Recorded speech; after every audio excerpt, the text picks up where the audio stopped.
when I'm doing my mitered square blanket, my stained glass blanket.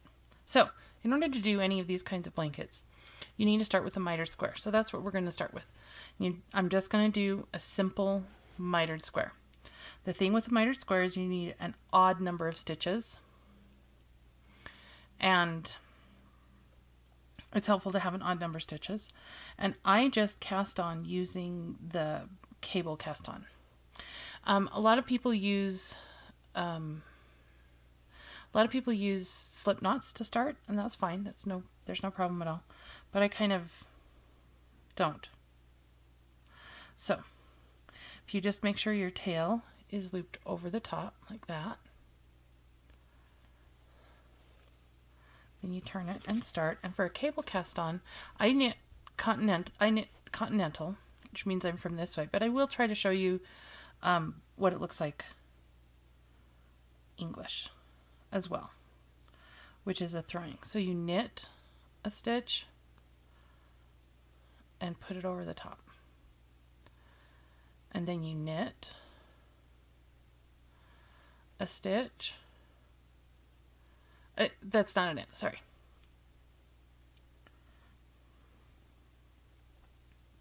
And then you stick your yarn, you stick your needle in between these two stitches. So you don't go through any yarn, you don't do anything. I mean, you go in between these two stitches here. Then over the top, through, pull your needle under, pull your left needle under to go through and put it on the needle. Then you're ready to go down, over the top, pull it through, put it on. Okay, so if you're an English knitter, if you're a thrower, it would look like this. Put it through, pull your yarn over the top,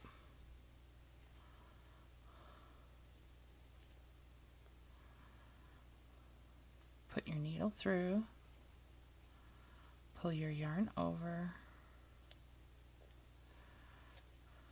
That's a cable cast on.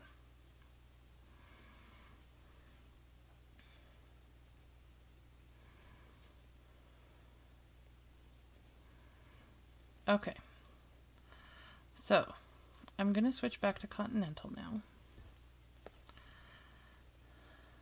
because I'm just a little bit faster with that. And we'll get to where we have an odd number of stitches.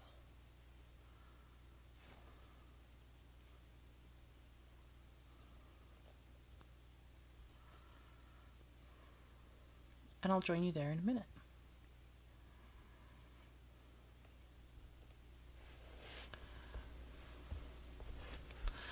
Alright, so we have 27 stitches. Let's double check it, because that's always a good thing. 2, 4, 6, 8, 10, 12, 14, 16, 18, 20, 22, 26, 27. Yay. Alright, so we need to find the center stitch. Some people just cast on an even number and then pick up a center stitch after you've done half of your stitches. That works too. I like it a little better when I have a center stitch already. So 27. So we have 13 stitches on either side, which is 26, plus one center stitch, which gives us 27. So we're going to knit 13. 1, 2, 3, 4, 5, 6, 7, 8, 9, 10, 11, 12, 13. Now this is our first wrong side row, so we have a decision to make here whether we're going to knit or purl this center stitch. And I'm going to put I'm going to turn my work over and put a stitch marker around this stitch, right around its little neck here. So, and I use one of these so it doesn't fall through as easily. Sometimes I use other decorative ones, but most of the time I just use these little safety pin like locking stitch markers. I need to decide if I'm going to knit or purl this center stitch when I'm going on the wrong side.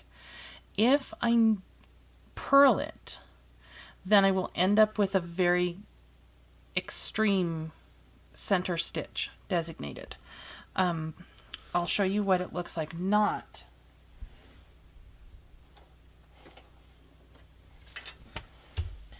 If it's just knit. So if it's just knit, then your center stitches still have a line that goes up them, but it's just a little bit more bumpy and it looks a little bit more gartery and it blends in. For my blanket, I choose to do this. For the purposes of this mitered square tutorial, however, I'm going to show you what it looks like if you do the center stitch purled on the back, because it's really easy to just knit it instead and not have to worry about whether you are purling your center stitch or not, and kind of have a rest row where all you have to do is just knit. Alrighty. I lost my little arm thing. Where is it? There it is. Because it's really easy to just knit it and have it be a rest row. So for the purposes of this tutorial for the mitered square, because the preference is, I think, predominantly to have that designated stitch, so I'm going to show you what that looks like. So for your center stitch right here, you're going to purl it. Now I'm not going to necessarily do this part continental and English, because if you are an English knitter, I think you can probably figure that out. So I'm going to knit these 13.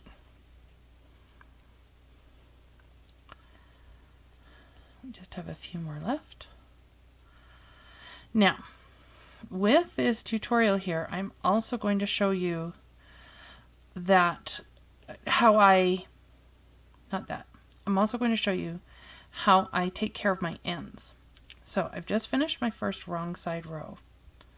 And there's my purl stitch right there in the middle, bumping up as a little purl stitch.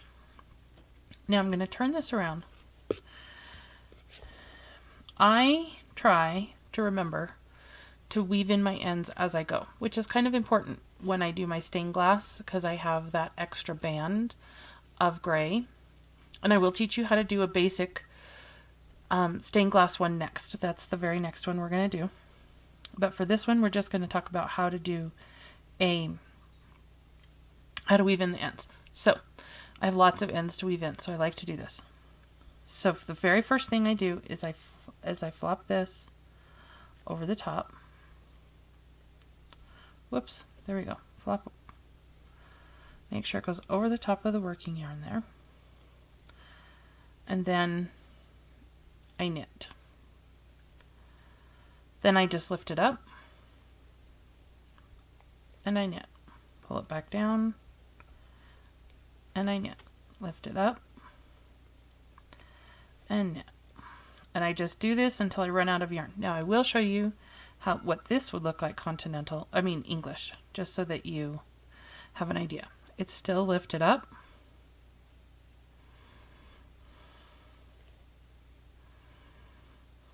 And knit. Make sure it goes back down and knit. Lift it up. You want to make sure it goes over the top of your working yarn. And those of you who are more experienced with English knitting could probably do this with a little more finesse than I am. But you get the general idea that you make sure your tail weaves itself in and out over your working yarn.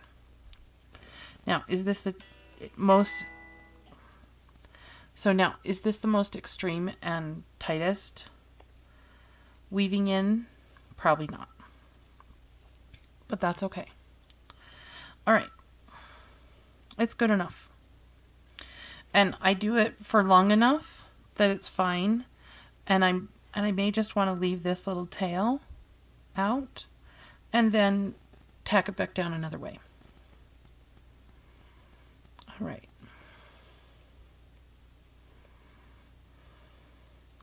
Now I'm going to knit to one stitch before my center stitch.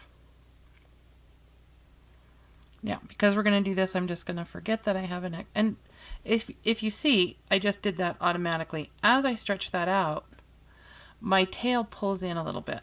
And I can check and see, yep, it's pretty good. All right. There are lots of center double decreases you can do. You can do slip, slip, knit, pass it, slip two over, there's lots and lots and lots. I'm going to show you my way, how I do it. Now, so I do a knit two together. I act as if I'm going to do a knit two together. I'm not going to do a knit two together. I slip those over to the other needle. Then I knit one. Then I pass these two stitches over the top. And I have this nice decrease right here. So now I've decreased two stitches. One from this side and one from this side. So if I count, I should have, we started with 13, I should have 12. 2, 4, 6, 8, 10, 12. Center stitch. 2, 4, 6, 8, 10, 12. I have 12. So I'm going to knit these 12.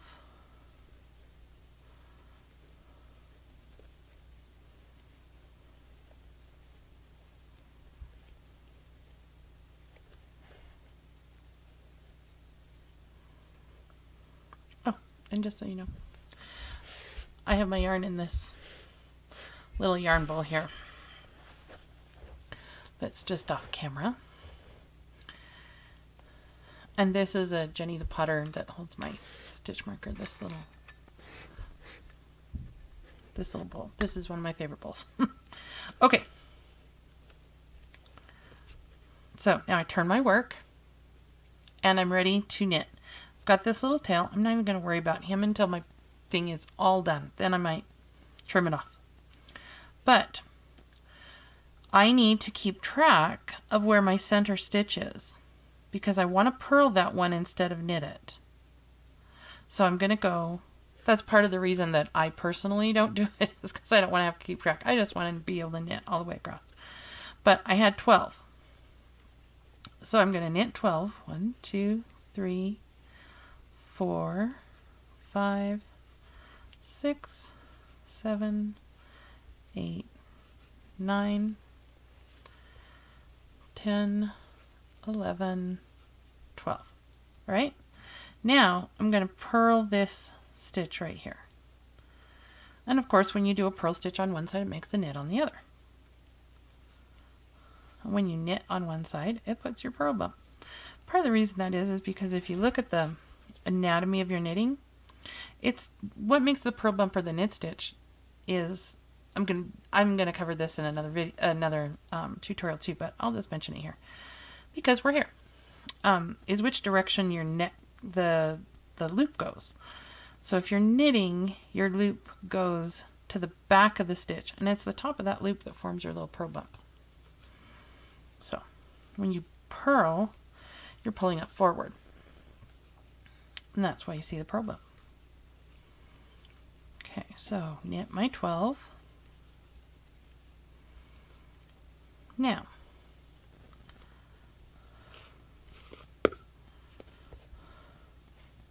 here we go, and you can start to see that forming.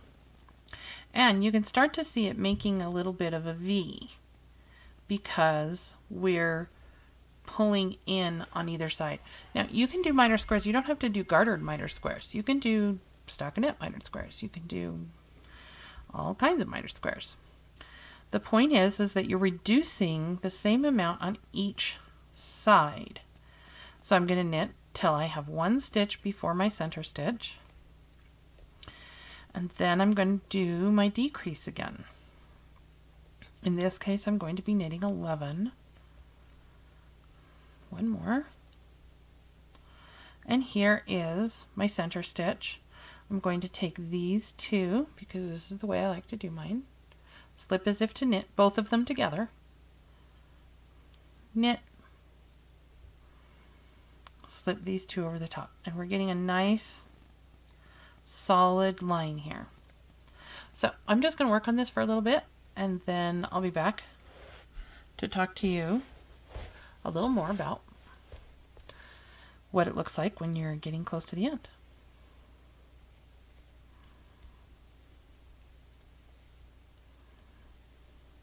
Okay, so I'm pausing halfway through this to talk to you about what this looks like. So when you're working in your blanket, you might not ever really notice or see this again because you've got other fabric around, so you don't notice this extreme point.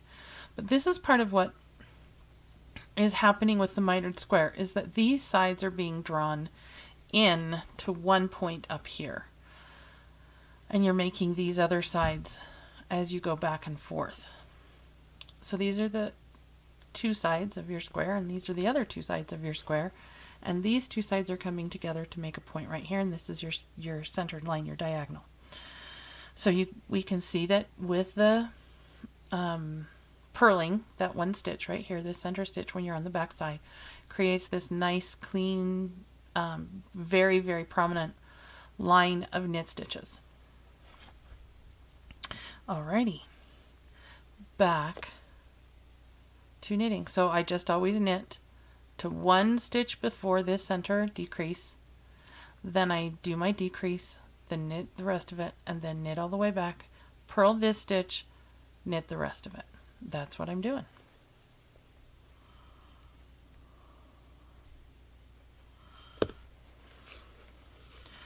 Alright, so we're getting close to the end here. We only have 7 stitches left on our needle. You can see the square is being formed. This is your diagonal line. This is our point. It'll come right up to a point. And you can see how prominent that line is. That line of stitching is as if you use a knit stitch and you purl make it a knit stitch on the front by purling that one. Again, I have decided for my blanket, the one I'm doing right now, that I'll put up that this ends up being a purl. So it's a little bit of a bumpier line, but there's still definitely a line there. Alright, so let's look at what happens as we finish this up. So right now we've got 2 stitches on either side of our center double decrease. And once you get to that point, it goes pretty fast, because the rows are just so short. Oh, sorry, I just worked that one. I didn't actually show you all that well. I'll show you on the next one. Alright, so now we're going across. We only have 5 stitches. Oh, purl that one.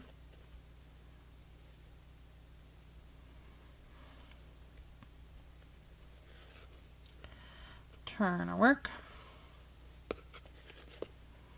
And you can use straight needles to do this, that's fine. I just happen to have a circular. Happen to work on a circular. So now we just have 1 stitch on either side. See, we only have 5 stitches left, so we have 1 stitch on either side and our 3 center stitches that will be our decrease. So we're really, really close to our finish line here. Take these 2, slip them as if to knit, knit that stitch, put these over the top. Now you may notice that I pull a little bit hard. I do that kind of for a reason, so that I can make sure that I don't split a ply, or if I have split a ply, I can feel it as I pull it out, because it won't come as easily.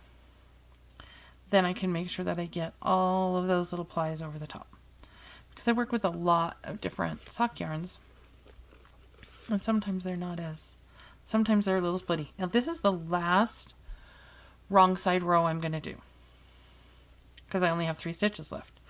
So 1, purl the center, knit one more.